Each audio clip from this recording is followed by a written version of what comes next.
Hello दोस्तों, आप सभी का मेरे YouTube channel R M education पर स्वागत है। मैं अपने इस यूट्यूब चैनल पर जितनी भी नई नई गवर्नमेंट जॉब आती हैं उन सभी का सिलेबस अनुसार प्रैक्टिस सेट एवं उनसे संबंधित जितनी भी नई नई अपडेट आती हैं उन सभी को आप लोगों को वीडियो के माध्यम से इस यूट्यूब चैनल पर उपलब्ध करवाता हूँ। जैसे कि अभी हमारा एमपी टेट वर्ग 2 की जो चयन परीक्षा होने वाली है उसके लिए भी मैं प्रैक्टिस सेट डालता हूँ। और जो हमारी दिसंबर में एमपीपीएससी का प्री एग्जाम्स होने वाला है उसके भी मैं सिलेबस अनुसार पूरे 100 क्वेश्चन के प्रैक्टिस सेट डालता हूँ। तो अगर ये सभी प्रैक्टिस सेट आप लोग देखना चाहते हैं और इन प्रैक्टिस सेटों के साथ तैयारी करना चाहते हैं तो आप मेरे यूट्यूब चैनल पर जाएं, वहाँ मैंने सबकी अलग अलग प्लेलिस्ट बना रखी है, तो वहाँ से आप ये सभी प्रैक्टिस सेट देख सकते हैं। तो चलिए आज हम पढ़ेंगे एमपी टेट वर्ग 2 चयन परीक्षा practice set number 54।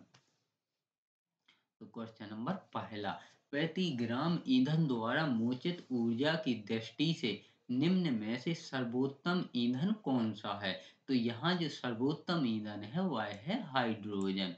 Option A सर्वोत्तम ईंधन है वह है हाइड्रोजन, यानी कि 1 ग्राम हाइड्रोजन में सबसे अधिक ऊर्जा मोचित यानी कि निकलती है। तो यहाँ पर जो हाइड्रोजन है इसमें सबसे अधिक ऊर्जा होगी। चलिए क्वेश्चन नंबर 2, सोडा क्षार धोने का सोडा किसका नाम है?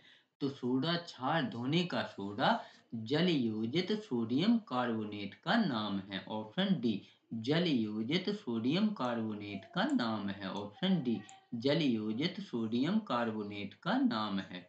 Question number 3, dot dot dot ऊर्जा में दो प्रकार की ऊर्जा होती है।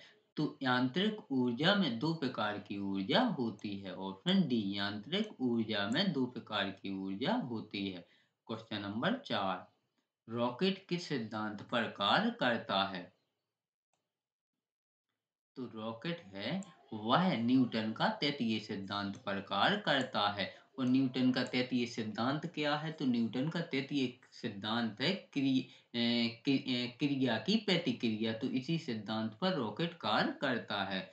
Option A. क्वेश्चन नंबर 5, यदि किसी कण का वेग समय ग्राफ y बराबर mt प्लस सी द्वारा निरूपित हो तो कण चल रहा है। तो कण चल रहा है एक समान त्वरण के साथ। ऑप्शन बी कण चल रहा है एक समान त्वरण के साथ। Option B. क्वेश्चन नंबर 6, किसी तुल्यकाली उपग्रह की पृथ्वी की सतह से ऊंचाई लगभग कितनी होती है? तो किसी तुल्यकाली उपग्रह की पृथ्वी की सतह से ऊंचाई लगभग 36,000 किलोमीटर होती है। ऑप्शन ए 36,000 किलोमीटर होती है। Option A. क्वेश्चन नंबर 7, निम्नलिखित में से किस खगोलीय पिंड में हीलियम हीलियम 3 प्रचुर मात्रा में मौजूद है जो ऊर्जा का एक भावी स्रोत है? तो वह है चंद्र। ऑप्शन सी, यानी कि चंद्र पर हीलियम 3 प्रचुर मात्रा में मौजूद है। Option C. क्वेश्चन नंबर 8, किस तत्व का परमाणु क्रमांक 3 है? तो यहाँ पर जो लिथियम तत्व है उसका परमाणु क्रमांक 3 है। ऑप्शन सी लिथियम का परमाणु क्रमांक 3 है।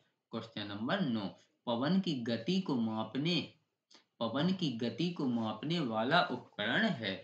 तो पवन की गति को मापने वाला उपकरण है anemometer. Option C anemometer. Option C anemometer. Option C. Question number 10, यहाँ पर दोस्तों थोड़ी बहुत टाइपिंग में मिस्टेक हो जाती है तो उसके लिए माफ़ी चाहता हूँ, क्योंकि आप ही सोचिए पहले किताबों से मुख्य मुख्य क्वेश्चन को छांटना उसके बाद में कंप्यूटर पर टाइप करना तो कितनी मेहनत लगती है। तो आप लोग वीडियो को लाइक ज़रूर कर दिया करें, क्योंकि दोस्तों आप ही सोचिए कि पहले किताबों से मुख्य मुख्य क्वेश्चन को छांटना उसके बाद कंप्यूटर पर टाइप करना उसके बाद आप लोगों को ये पीडीएफ के साथ प्रैक्टिस सेट उपलब्ध करवाता हूँ। तो आप ही सोचिए कितनी मेहनत। तो आप लोग वीडियो को लाइक ज़रूर कर दिया करें और चैनल को भी सब्सक्राइब कर लें। चलिए क्वेश्चन नंबर 10, निम्नलिखित में से कौन सी धातु को केरोसिन तेल में रखना आवश्यक होता है? तो पोटेशियम पोटेशियम को केरोसिन तेल में रखना आवश्यक होता है, क्योंकि अगर हम पोटेशियम को केरोसिन तेल में नहीं रखेंगे, अगर बाहर ऐसे ही खुले में हवा में रख देंगे तो यह ऑक्सीजन से अभिक्रिया करके अपने आप जलने लगेगा, क्योंकि यह बहुत ही अधिक रिएक्टिव होता है, वो ऑक्सीजन से बहुत जल्दी क्रिया कर लेता है। क्वेश्चन नंबर 11, किसी अणु में किसी समूह के प्रतिस्थापन के कारण किसी पराबैंगनी अवशोषण बैंड के अवशोषण तरंग दैर्ध्य के मान से वृद्धि को कहते हैं, तो इसे कहते हैं बणोत्कर्षी विस्थापन। ऑप्शन ए बणोत्कर्षी विस्थापन, ऑप्शन ए बणोत्कर्षी विस्थापन। क्वेश्चन नंबर 12, किस पदार्थ की चुंबकीय पारगम्यता अधिकतम है? तो यहाँ पर अनुचुंबकीय पदार्थ की चुंबकीय पारगम्यता अधिकतम है। ऑप्शन सी अनुचुंबकीय, option C. Question number 13, coffee पौधे के किस भाग से प्राप्त होती है? तो कॉफी पौधे के बीज भाग से प्राप्त होती है। ऑप्शन डी, कॉफी पौधे के बीज भाग से प्राप्त होती है। क्वेश्चन नंबर 14, न्यूट्रॉन इनमें से एक के अलावा सभी में विद्यमान होते हैं, तो न्यूट्रॉन एच यानी कि हाइड्रोजन के अलावा सभी में विद्यमान होते हैं। ऑप्शन डी, हाइड्रोजन में न्यूट्रॉन नहीं होते हैं। क्वेश्चन नंबर 15, निम्नलिखित में से किस कोशिकांग का अन्य नाम पैलाडे कण है? तो यहाँ पर राइबोसोम कोशिकांग का अन्य नाम पैलाडे कण है। Option C. क्वेश्चन नंबर 16, निम्नलिखित में से कौन से दोष के कारण क्रिस्टल का घनत्व कम होता है? तो यहाँ 60 की दोष के कारण क्रिस्टल का घनत्व कम होता है। ऑप्शन सी, 60 की दोष के कारण। क्वेश्चन नंबर 17, मोलस्क में किस प्रकार का विदलन पाया जाता है? तो मोलस्क में सर्पिल प्रकार का विदलन पाया जाता है। ऑप्शन ए, मोलस्क में सर्पिल प्रकार का विदलन पाया जाता है। Option A. क्वेश्चन नंबर 18, देवदार संबंधित है, तो देवदार संबंधित है अनावृत बीजी पादप से। ऑप्शन बी, अनावृत बीजी पादप से, क्योंकि देवदार के जो पौधा होता है उसमें कोई बीज नहीं होता है, तो यह अनावृत बीजी पादप होते हैं। क्वेश्चन नंबर 19, अधोलिखित अभिक्रिया में किसमें धातु अपचयित होती है?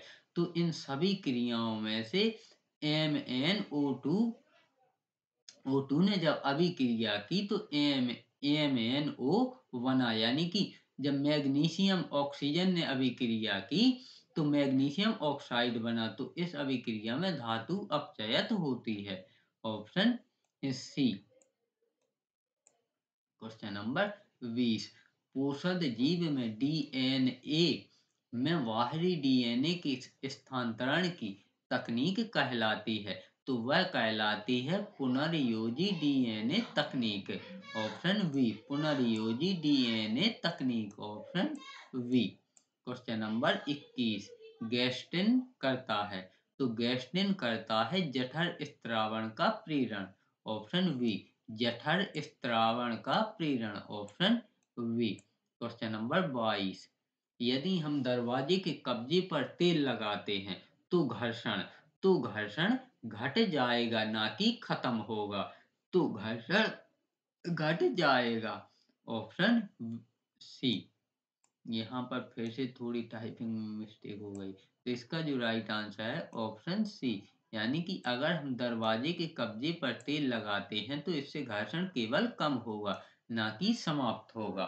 क्वेश्चन नंबर 23, निम्न में से किस ग्रह के वातावरण में अधिकांश तौर पर कार्बन डाइऑक्साइड पाई जाती है? तो शुक्र ग्रह के वातावरण में अधिकांश तौर पर कार्बन डाइऑक्साइड पाई जाती है। ऑप्शन ए, शुक्र ग्रह के वातावरण में। क्वेश्चन नंबर 24, ऊर्जा का पिरामिड सदैव सीधा होता है, ऊर्जा का पिरामिड सदैव सीधा होता है। Option B. क्वेश्चन नंबर 25, निम्नलिखित में से कौन सा कथन सत्य नहीं है? तो यहाँ किसी विद्युत परिपथ में धारा के सुरक्षित प्रवाहित होने के लिए विद्युत धारा की अधिकतम सीमा है, बिल्कुल सही। यह सत्य। सभी भवनों के विद्युत परिपथों में फ्यूज लगाए जाते हैं, बिल्कुल सही है। क्वेश्चन नंबर ऑप्शन सी, यदि परिपथ में उपयुक्त फ्यूज लगाया जाए तो सुरक्षित सीमा से अधिक विद्युत धारा होने पर यह उड़ जाएगा, बिल्कुल सही। किसी विद्युत परिपथ में धारा के सुरक्षित प्रवाहित होने होने के लिए विद्युत धारा की न्यूनतम सीमा है, यह असत्य है। क्योंकि विद्युत धारा को कम से कम न्यूनतम कोई सीमा नहीं है, केवल अधिकतम सीमा है। तो यह कथन असत्य है। तो इसका जो राइट आंसर है वह है ऑप्शन डी। क्वेश्चन नंबर 26, निम्नलिखित में से किस स्थान की चक्रवात से सबसे अधिक प्रभावित होने की संभावना है? तो यहाँ पर पुरी पुरी स्थान पर चक्रवात से प्रभावित होने की सबसे अधिक संभावना है। Option A.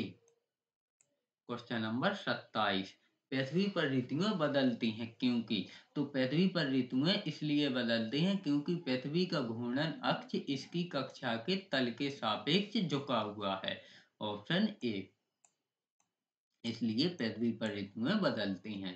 क्वेश्चन नंबर 28, दो स्तंभ फर्स्ट और स्तंभ सेकंड दिए हैं, तो हमें इसमें निम्नलिखित में से कौन से दिए गए स्तंभ फर्स्ट के क्रम के अनुसार स्तंभ सेकंड सही क्रम है?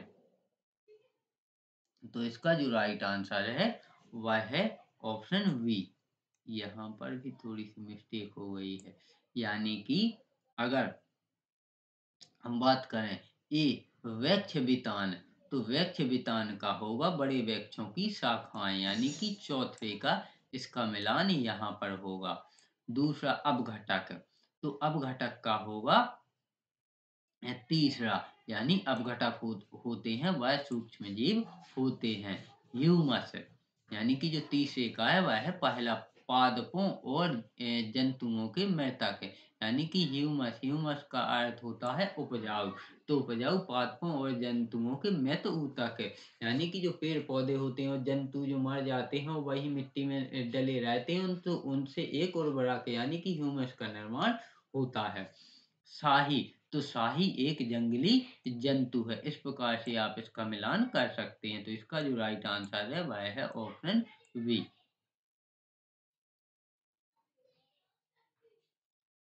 क्वेश्चन नंबर 29, निम्नलिखित में से कौन सी धातु वायु में रखने पर जल उठती है? तो वह है सोडियम। ऑप्शन डी, वह है sodium. Option D. Question number 30 है, मैग्नीशियम हाइड्रोक्साइड MgOH का होल्टॉयस का उपयोग किया जाता है? तो वह किया जाता है प्रति अम्ल के रूप में। ऑप्शन सी, प्रति अम्ल के रूप में। Option C. इस प्रकार हमने जो माध्यमिक शिक्षक वर्ग 2 की आगे हमारी जो चयन परीक्षा होने वाली है उसका प्रैक्टिस सेट नंबर 54 कंप्लीट किया। अगर आप लोगों को यह वीडियो पसंद आया हो तो वीडियो को लाइक करें, चैनल को सब्सक्राइब करें प्रतिदिन ऐसे ही नए नए प्रैक्टिस सेट और नई नई अपडेट पाने के लिए। वीडियो अंत तक बने रहने के लिए धन्यवाद।